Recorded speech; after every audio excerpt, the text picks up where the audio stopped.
Rachel. How are you?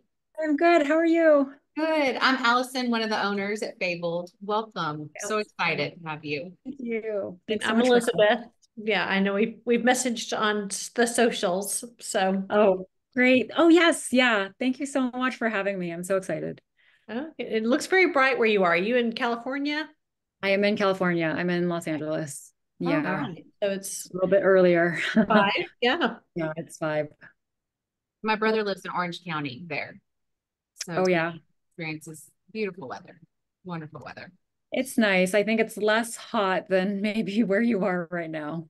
Yes, I actually was you missed that discussion because I Oh, was talking about how hot I was just driving home and I have like the opposite of, or I guess I have seasonal affective disorder. When it's hot and sunny, I get sad. So it's not when it's oh, cloudy and raining. So I'm yeah. living in the right place for that. But Yeah. it It was hasn't been as hot though. If this has been a no. little cooler, we can't complain too We much. have had a lot of rain, which has been wonderful. And Mhm. I think that's why today was like a real like slap in the face for me. I was like, oh yes, of course. I do live in Texas. Yes, Yeah. here it Mhm, is. mhm. Anyways, we're so excited to talk to you. Elizabeth has sung your praises about this Oh, from long ago. I feel like, when did you read it originally? Probably in February, and I knew immediately it was going to be one of my favorites of the year. Yes. So well, thank And you so I much. planned to read it. Well, I knew we were doing book club and I was like, okay, I'll read it then. But then I was like impatient to read it. I was like, I can't wait to read that one because I keep hearing such wonderful things. And it lived up to the hype. It did not disappoint Thank at all. you. Thank you. So great. Well, I'm going to welcome everyone since we are a little past 7. If you're joining us for the first time, this is Fabled's Book Club. Every month we read a book together and then we get to discuss it with the author. Spoilers abound here. We get to discuss the beginning, the middle, the end. So if you've not finished this book, I encourage you will get this recording about 24 hours later. You can save it. You can listen to it then. And I strongly encourage you to finish it because it's a wonderful book. But that is the benefit of our book club is that we get to talk to the author and get to hear all the details about everything. And if you have any questions for Rachel about anything, if you would put it in the chat or in the Q&A, and we'll try to get to it. Elizabeth and I have prepared questions for her. So we might ask some of your questions already that you have, or we'll try to get to some of them at the end or when it feels like a good transition time. Um, and let me see if did I say everything? Oh, and then if y'all will stick around at the end, we will announce our next month's book club pick, and you will want to stay for that. Mhm. So without further ado, I will turn it over to Elizabeth. All right. Well, again, we're just so thrilled to have Rachel with us tonight. Rachel Khong is the author of Goodbye Vitamin, winner of the California Book Award for First Fiction, and named a Best Book of the Year by NPR, the Oprah Magazine, Vogue, and Esquire. Her work has appeared in the New York Times Book Review, The Cut, The Guardian, The Paris Review, and Tin House. In 2018, she founded The Ruby, a work and event space for women and non-binary writers and artists in San Francisco's Mission District. She lives in California. And like I was saying earlier, I read the book. I usually when I'm reading books, I read a lot of books, as the book buyer of the store, and I kind of keep a running total of, okay, this one is going to be a top book of the year. And I knew instantly that this was going to be my favorites of the year, and just very honored that you would join us tonight, Rachel.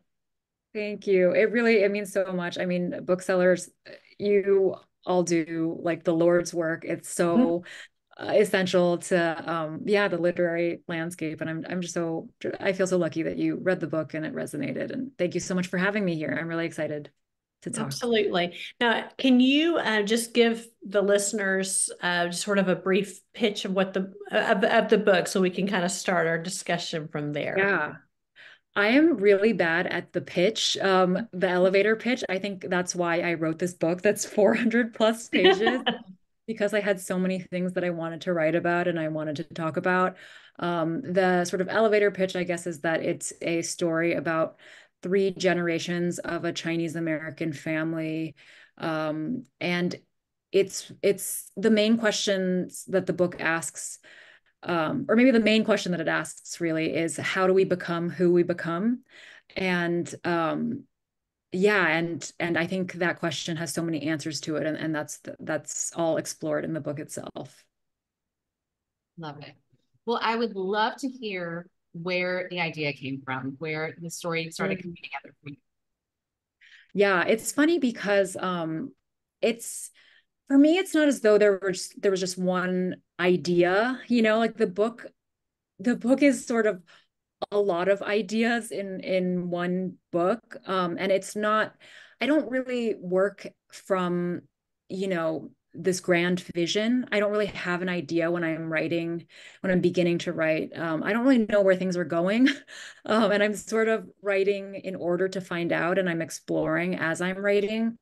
So I started writing this book in December of 2016, and it was right after the election had just happened. And I started out writing the story that I thought was, I maybe started writing it because I felt a little bit like I wanted to write into I wanted to write about a more nostalgic period. I wanted to write about a sort of simpler period. It felt like, in our current world in 2016, but also right now, right? It just felt like everything was so complicated and there was so much news coming at me from all sides, and there was so much to think about as a human being. And I thought, I'll start with the story that's set in 1999, when things were maybe a little bit simpler. I know they were still complicated then, but it was just, sort of somewhat more simple time. And I started writing Lily's story. um, and and then I quickly realized that it wasn't as simple as I thought it was going to be, right? Like the story itself was not just, the story of this young woman falling in love. It became this much bigger story. It kept accumulating these ideas. It kept sort of accumulating these questions. And so, yeah, there wasn't a single moment where I thought, oh, this is the idea. It was more just working on this book over lots of days and months and years, and figuring out what are the questions that I'm interested in, what are the topics that I'm interested in, and how do these characters' lives, how are they, how do they come to be, really? Like that was the main question. Well, I know that Real Americans is your sophomore Mm-hmm. novel. Your first one was a huge breakout hit, Goodbye Vitamin. But I would like to know, first of all, what you've been doing the 7 years. I guess you've been writing this book, but Yeah. usually it seems like we get them closer together. And really, these books are so different. Goodbye Vitamin was kind of an indie darling, a little quirky, funny, and then really Real Americans kind of defies genre in a lot of ways. Do you find that you gravitate toward a certain genre, or do you like to just not be put in a box? Yeah, I think I don't like to be put into a box, and each project needs to sort of tell me what it is, right? I think at the beginning of each project, I don't quite know what I'm doing, and then it sort of becomes clearer as I keep working on it. Yeah, I was working on this book for the whole time in between. It's 7 years between the two books coming out, actually. Um, and and it just took the time that it took. I did work on it. Like, it's not like I took a couple of years off or anything like that, right? I was just working on it the whole time. Um, but I think that what they have in common actually is that, they're both about families, and they're both about the ways that we try to understand our family members, but sometimes can't quite, and the ways that we misunderstand each other, especially across generations, right? And between parents and children. And I think when I started writing this book, I thought, oh, I really want to challenge myself with writing something quite different, because that's what's interesting to me as a writer, right? Like, I don't want to keep writing the same thing over and over again. Some writers do, and that's, good for them. And that probably helps you get a book out faster if you're just doing the same thing again. Like, no shade on that. But I think for me, it was much more interesting to try a new, like, sort of project, right? And to sort of write a book that was completely surprising. And with Goodbye Vitamin, it's this very slim book. It's just about 1 year in a character's life, in a family's life. And with this book, I knew that I wanted it to span multiple generations. I knew I wanted it to be, more than 1 year. And I knew that, so with Goodbye Vitamin, I really wanted the reader to, if they wanted to, they could sit and read the whole book in one sitting, right? I love that kind of reading experience. I love when you can just sit and read the whole thing. But with this book, I wanted to recreate another reading experience that I love, which is, the feeling of reading a book that's like long, but you're sort of racing through it and you kind of can't wait to come back to it. Like say you have to put it down because it's getting too late and you need to go to sleep, but you're excited to come back to it the next day. Like that's the feeling that I wanted to recreate for the reader. So that's sort of where I was coming from in sort of I think shaping. I read this one in one sitting too. Wow. Yeah. Yes. I think it's not recommended because it's a lot. It's a lot. It is long. I think I didn't read it one sitting, but I was constantly thinking about it and constantly saying like, where is it going? Like I have to find out. And I loved reading so many elements. I love when a book introduces you to a part of history you're not really clued into about.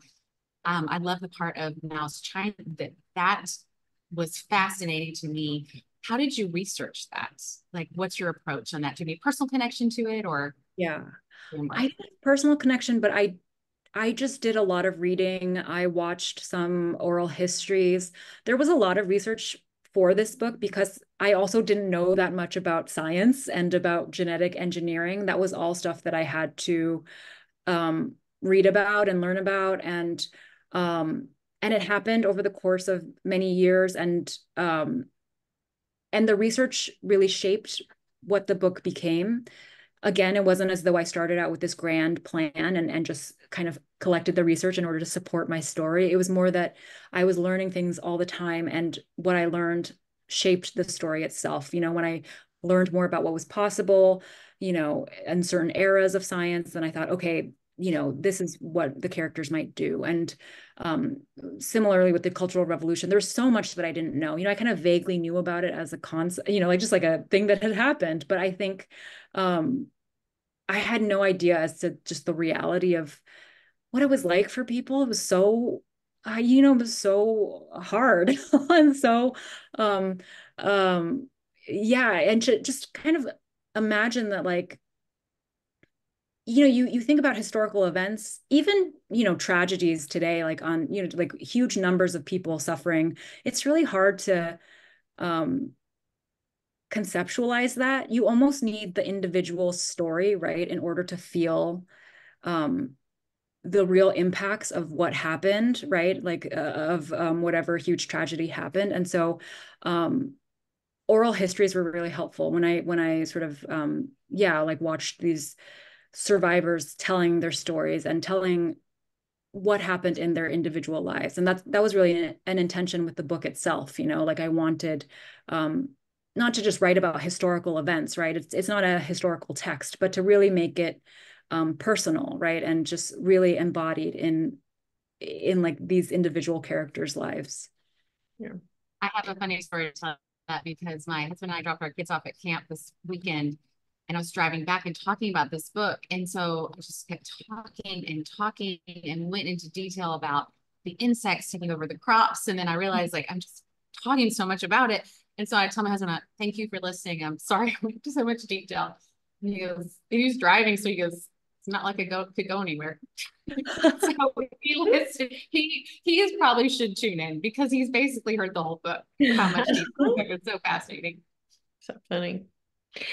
All right, I want to talk to you a little bit about the title and what it means to be a real American, what it feels to belong even to America. And even, do you think, I know you are from an immigrant family, do you think that the American dream is inherently flawed, the idea of hard work and individualism and belonging? What are your thoughts on that? Wow, there's so much. That's a lot to say. So much to say, in relation to that. The title Real Americans, I think for every person, you can spin out in a lot of different directions, right? You hear that phrase and you think, oh my gosh, yeah, like it can mean this, it can mean that. It's pretty provocative. And when I came up with that title, when one of the characters in the book says that phrase, I felt a little panicked. I thought, oh no, it's like the title is a bit too provocative. It's a little bit, I don't know if this book can live up to it. You know, as I was writing it, I just thought, oh, it's so much. I don't know. It's such a fraught term, right? There's real, which already is like such a intense word. And then there's also American, which has so much baggage that comes along with it. And I think in the end, it really made sense for the book because all of the characters in the book are um, grappling with their identities and they're not quite sure where they belong.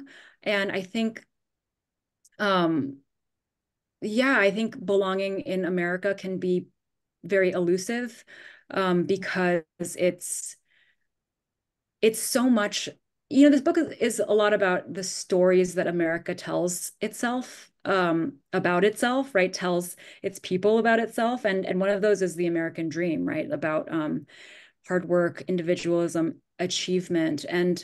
Um, and I think that's something that I, like who can live up to all of those, you know what I mean? Like it's there, it's so it's there's these stories that only a handful of people can sort of fit into perfectly. And I think that's what I wanted to write about in this book is the fact that sometimes the American dream can either be expansive or it can be really exclusionary and limiting. And at times I have felt um, that even though in principle, we could be doing the expansive thing and we pay a lot of lip service to diversity and different views and things like that. But in practice, there's a sort of homogeneity in what we accept, right? What we think is acceptable, the stories that we tell, the stories that are in the mainstream, especially, right? And so I think that makes it difficult to feel as though you belong if you are outside of those stories. So Lily, for example, hasn't really seen herself in these mainstream narratives, right? Like there's the really common fairy tale, right, is a story that we get told as American children, where, like the Disney story, right? Someone's going to come and sweep you off your feet. But Lily doesn't really feel as though she belongs, like she has heard that story. And so she knows what it means to, like sort of impersonate it or try to fit into it. But she feels a little bit outside of it. She feels like it's not really a story for her. And so I think that's what I was thinking about, like the ways in which stories, they do show us how to sort of be as people. There's sort of these templates for how to live our lives, but they're also they can be really limiting when our actual lives look different. And so I think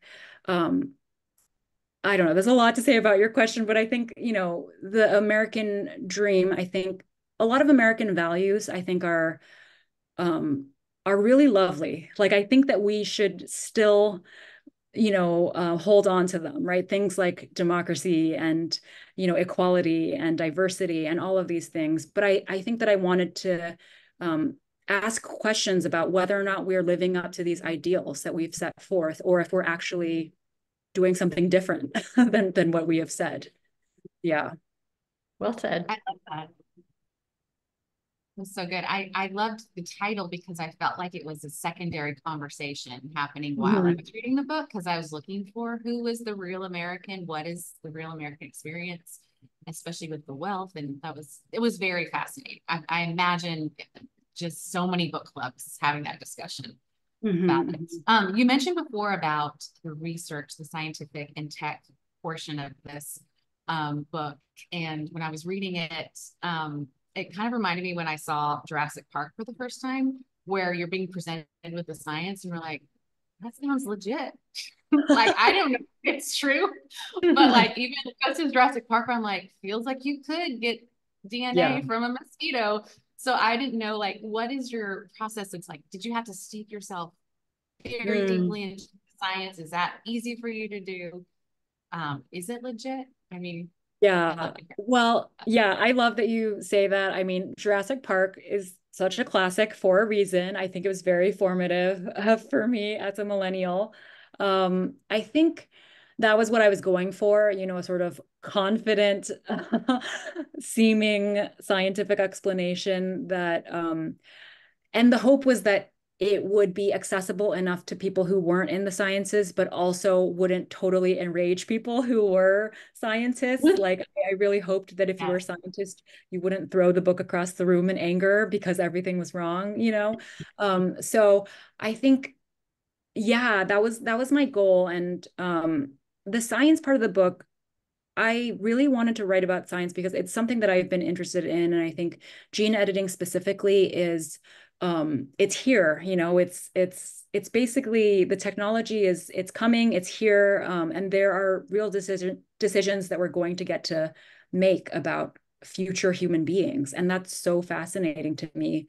And so I was interested in the subject, but I've never historically been, like good at science. I think in school they sort of, segregate you. There's the artsy kids and there's the sciencey mathy kids, and I was never the sciencey mathy kid. But I think as an adult and as a writer, especially, I get to just explore what I'm interested in and I get to learn about things, and it doesn't matter. There's no grades. It doesn't matter if I'm, good or bad at it or whatever.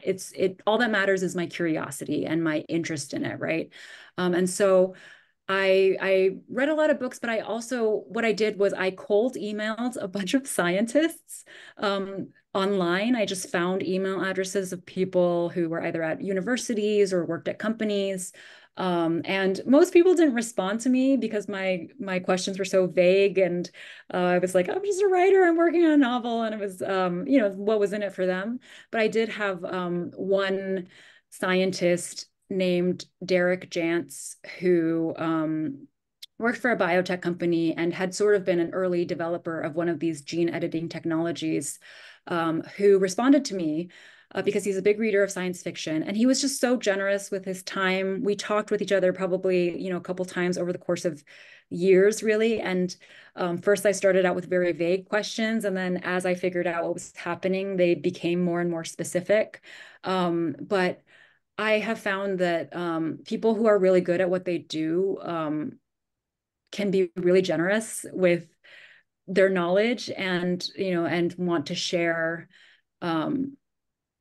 just the knowledge that they have. And Derek, he was so essential to this book, and I really am so appreciative of just everything that he just the time that he put aside and the conversations that we had together, because he really helped me understand some of what I was reading, and also really just like figure out like what was happening, what May was doing, and what was possible then and could be possible in the near future. But I think it's basically here. It's not really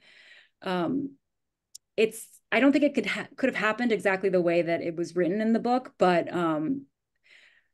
versions of, being able to select for your child's traits, like that's already, something that we can do today technologically.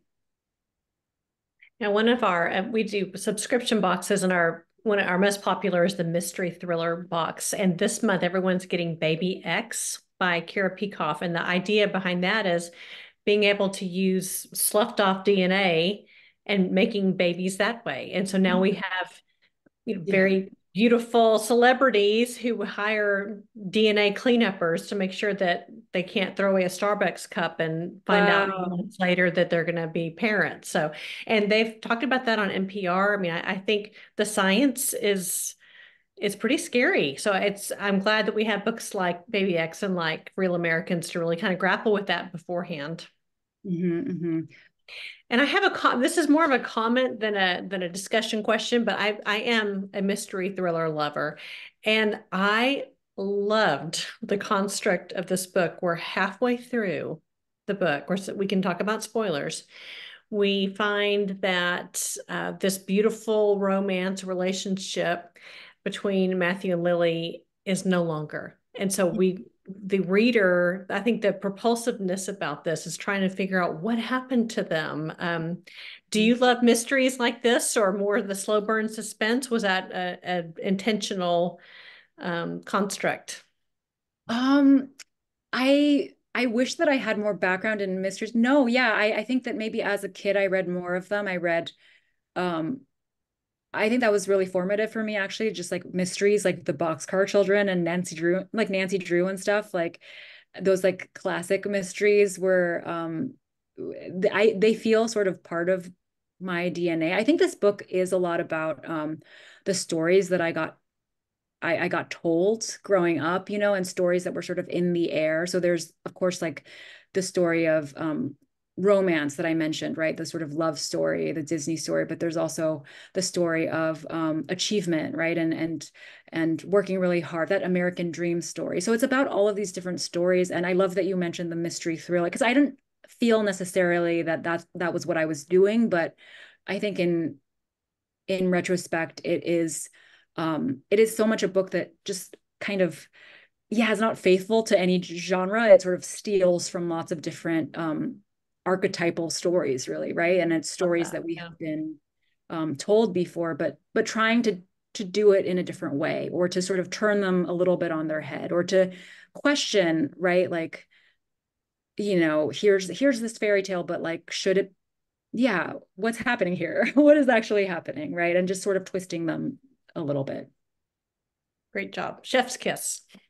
Thank you. I was watching Jenna Bush talk about your book, Mhm. and she pitched it as like, if you want a romance in the beginning and then a thriller or suspense at the end, which I thought was, I'm like, yes, of course. And even when reading it, when her Lily and Matthew go to Paris on like one of their first dates, in my mind I was like, she's going for it. This author is like, I'm gonna do what I want, and I was like, this is exactly what I want to read. I loved it. So the construction of the book was really unique, and I'd love to hear about the last third of the book when you introduced May and why you decided to give a glimpse into her, who she was, and also waiting until that. Yeah, I it was so intuitive for me, the order in which the characters appear. And I think I was interested in Oh no. wanted to sort of pull the reader in with a story that was um more immediately accessible. I mean, as a reader, you know, like as a reader, I thought I want to start with Lily's story. And I don't necessarily want to jump in with the historical, you know, in quotes, narrative, right? Like the historical backstory. Not that, you know, I think many books do that, and they do it so well. But I was interested in I don't know, having each of the characters sort of illuminate aspects of themselves that we can't see in other sections of the book.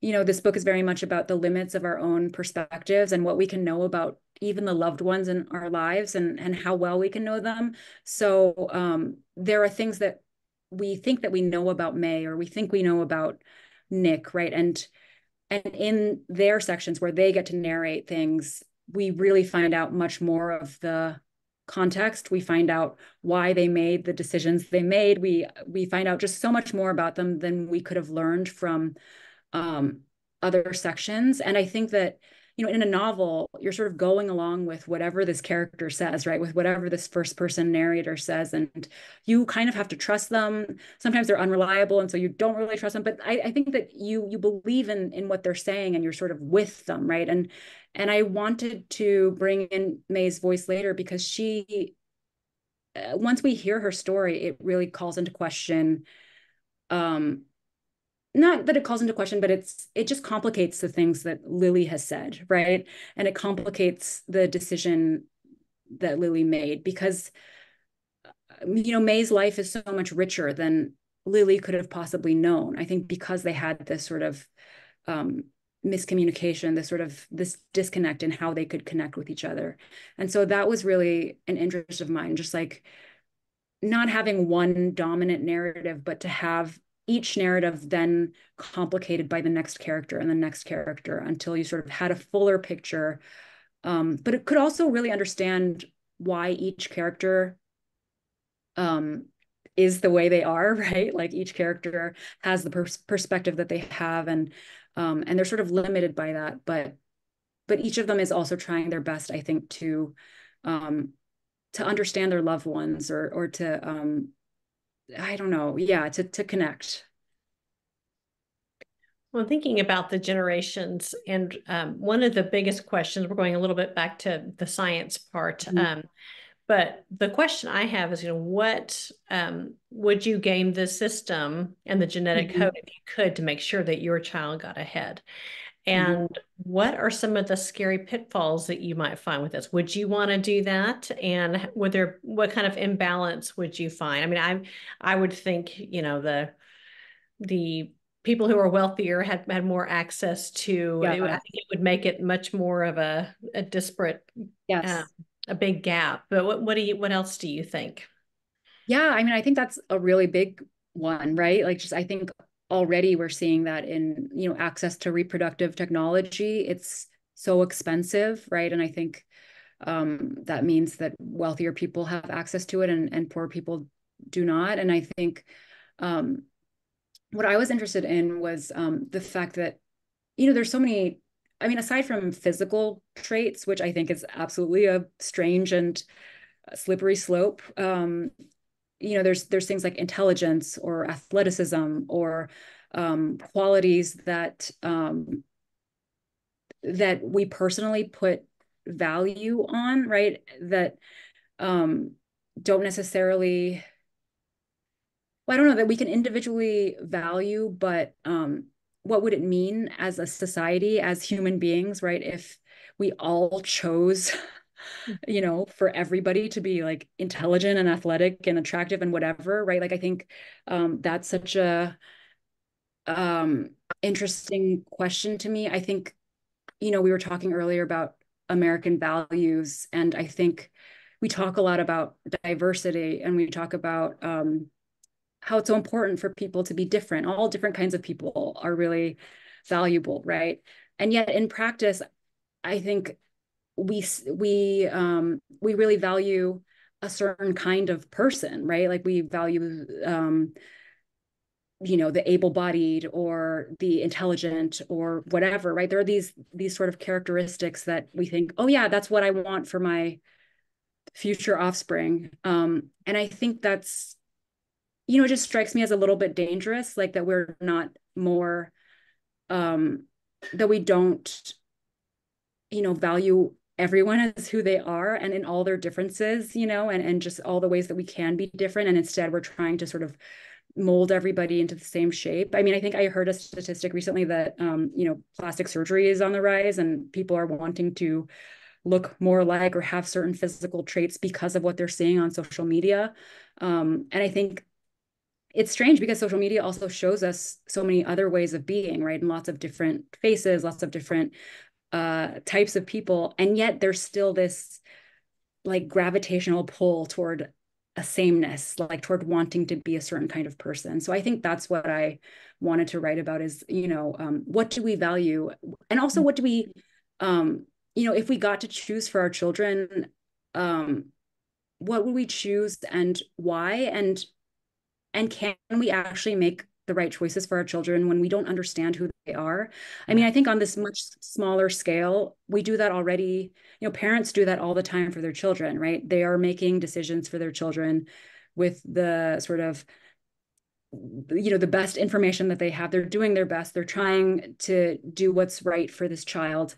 But the child is their own person and is living in a different time and might have different needs than what the parent believes they should have, right? And so I think I really wanted to write about that in the book, the ways that parents can mean so well for their children and still get it wrong, right? And then over the course of many generations. And so if you throw in gene editing, it's like, yeah, you can, like, where could things go wrong there? I mean, it's the sky's the limit. Yeah. I was thinking that even in this book, the decisions that were made, May decided to leave China and raise her daughter in America, and Lily decided to not reveal who Nick's father was. So making decisions that really impact their children. But But they're I sort was of believing that like that's the right thing to do, right? Like May thinks, oh, this is what I would want for myself. And Lily thinks, oh, this will protect him, right? Like everyone is sort of acting out of really good intentions, and yet they're failing their child in these ways that they could not have predicted, really. well, and we think, if I had a choice, what kind of son or daughter, it would be all good intentions. Surely this Yes. child would want to be athletic or Yes, beautiful. exactly. But I find it exhausting. I think about, the light speed that we have moved from even our 80s childhood of little simple birthday parties to these great big Yeah. bashes. Halloween, used to be just go run around the neighborhood with a sack on your head and act like you're a ghost.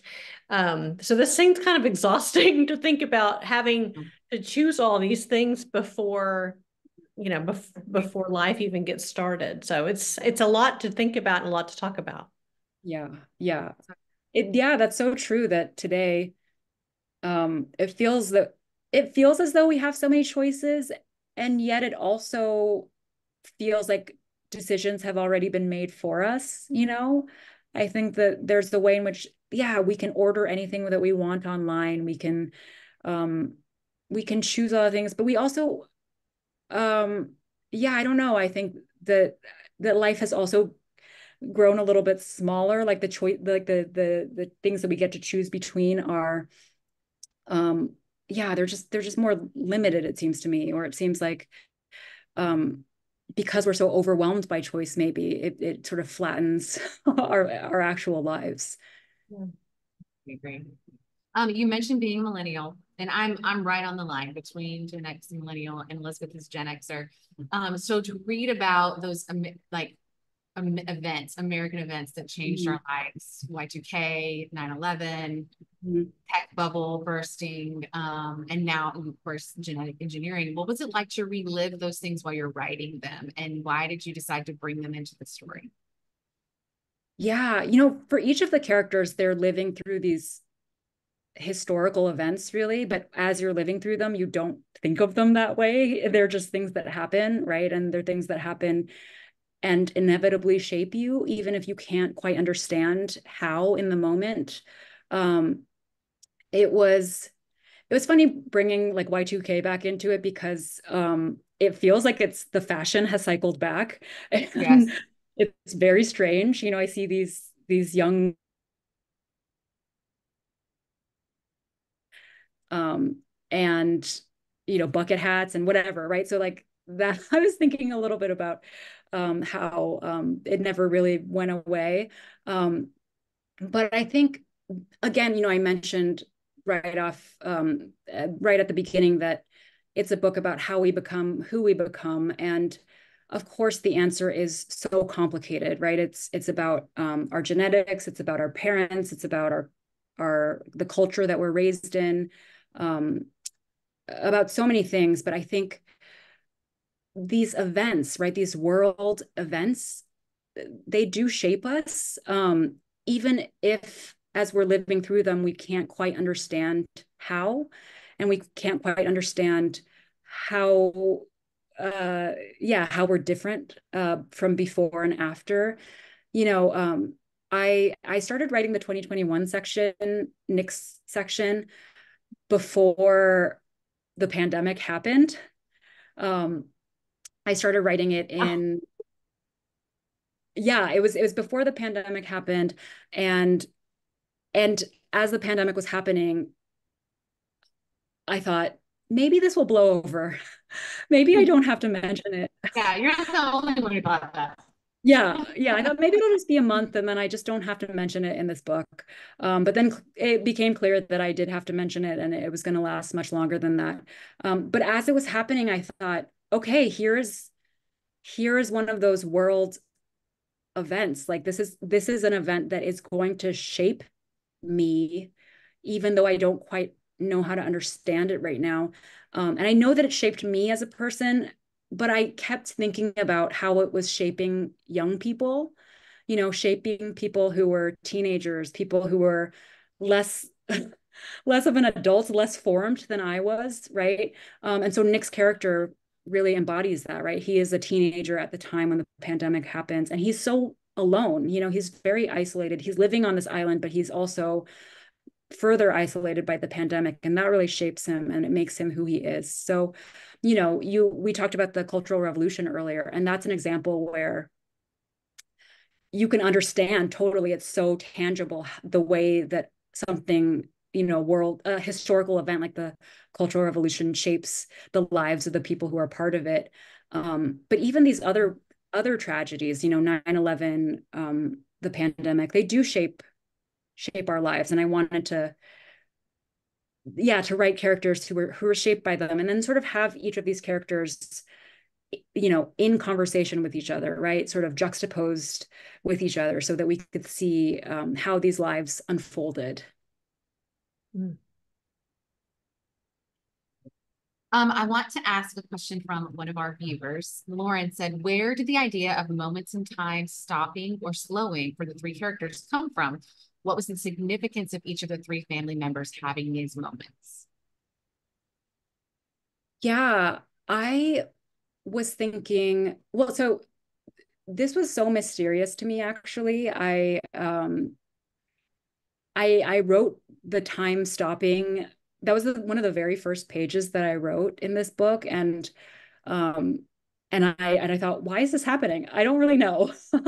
And I knew that I wanted to write about time because time is one of those, I think, very American concerns. I think growing up in America, I was always told, I need to spend my time wisely. And we talk about time as though it's money, as though it's currency, right? Like we spend time, we waste time, we save time.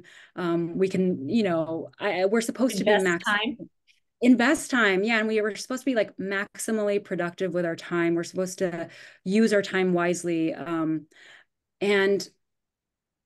so I wanted to write about that urgency that I felt, that I think, I don't know, I feel is so, yeah, it's just so American, this feeling that like, I don't have enough time. I need to, like, I need more time. Time is running out. And I think that I wanted to write about,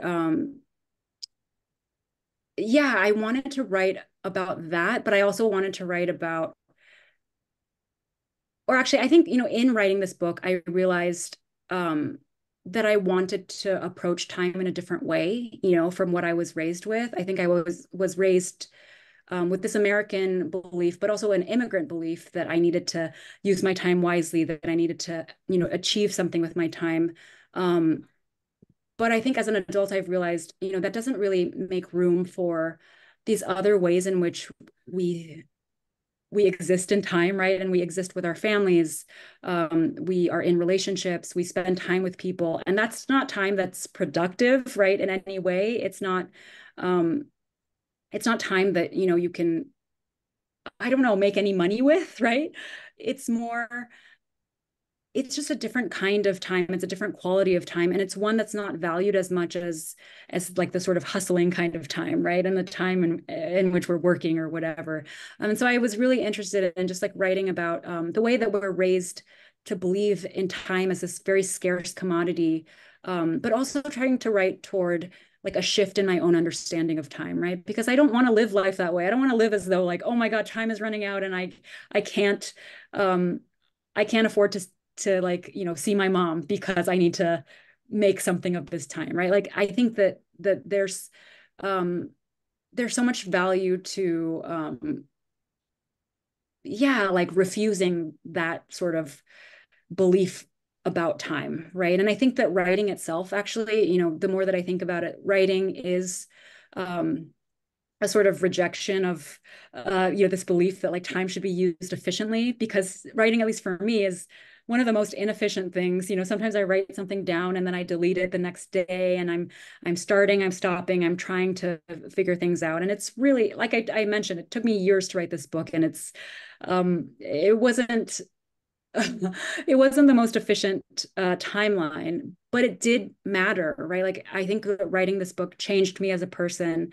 It helped me understand things differently, and even if I can't say exactly what those changes were, I can feel it, and I know that I am a different person from when I started the book, and I think that's a worthwhile endeavor. So I think, yeah, I find time so interesting in the way that we talk about it in our culture, and I kind of want to shift beyond this feeling of scarcity, which is actually a really it makes sense that we feel that way because we're sort of made to feel that way, right? Like we're always like, oh, especially for parents, they're so busy and like there's not enough sort of structure in our society to make sure that everybody has the time that they need to actually like be themselves, right? And so people do feel pressed for time for good reason. But I think yeah, for me personally, I just wanted to really value presence and being with other people and the things that aren't, commodifiable, I guess, or like, like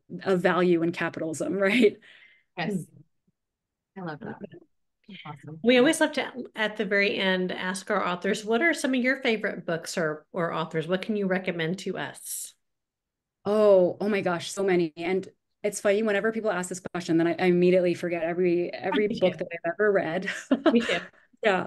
But I love one of my favorite writers is the author Deborah Levy, who is she's from South Africa actually, and she has written I think it's a trilogy. It's this series of 3 books. It might be 4 books actually. I think it's 3 though. It's she calls it a living autobiography, and it's about her own life. And it's about writing, but also about she got divorced a little bit later in her life. I think in her 50s, and it's about starting over. At her in her 50s, and just creating the life that she always wanted for herself, sort of without being shaped by society and without being shaped by her partner. I think that's something that I'm really interested in is we figure out who we really are apart from all the things we're being told to be and all the things we're being told to buy and all of that. Just how do we really get in touch with who we actually are? So I love the writing of Deborah Levy. With this book specifically, some books that were sort of touchstones were Ruth Ozeki's book called A Tale for the Time Being, which is a beautiful book that yeah, it's hard to describe. I love books that are hard to describe actually, Mhm. and that do sort of blend genres and they might have a little bit of magic in them. So that's one of those books. And then Ishiguro's Never Let Me Go is another book that I thought a lot about while writing this book because he writes in this very um, unassuming way. It's almost, you don't even realize what he's doing to you until you're sort of deep into the book. And then you're surprised that you have gone on this whole emotional journey. And so I really love that feeling of surprise when you're reading, right? Like just either a sentence that's, really beautiful or just surprise in, um, yeah, a feeling that you suddenly feel that the author has elicited in you. So yeah, those are a few, but so many. I mean, so many wonderful books to read. It's such an amazing time to be a reader because you can find any book, your local bookstore can order the book for you if they don't personally have it on the shelves, right? Like it's Great such a great, idea. Thank you. yeah. Thank you. Oh, I would just always love to get a glimpse into kind of getting to know authors a little bit more, knowing the books that they love. So thank Yeah.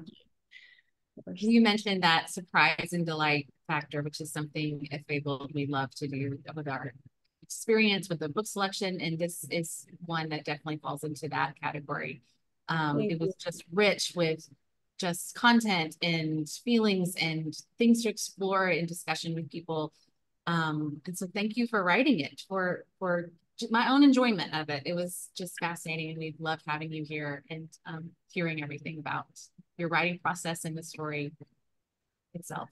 Yeah, thank you so much. Thank you both, Allison and Elizabeth. It's yeah, it's honestly like just such a gift to get to hear from you both. And you know, as a writer, I'm responsible for just part of it, and the reader is really completing what I started. And so it's so fascinating to get to talk with readers who all kind of read the book a little bit differently and bring so much of themselves, right, to the book and sort of bring their own stories. And I think that's such an interesting, it's like alchemy or something, right? It's like greater than the sum of these individual parts. And so that's so special. And I'm really so grateful to have had this time with you. And thank you everyone for coming. I know I can't see the participants. They're all here, and more will see it later because we always send out this as a recorded video the next day. So I know there'll be plenty of people that are excited about hearing all your answers to our questions. If you don't mind sticking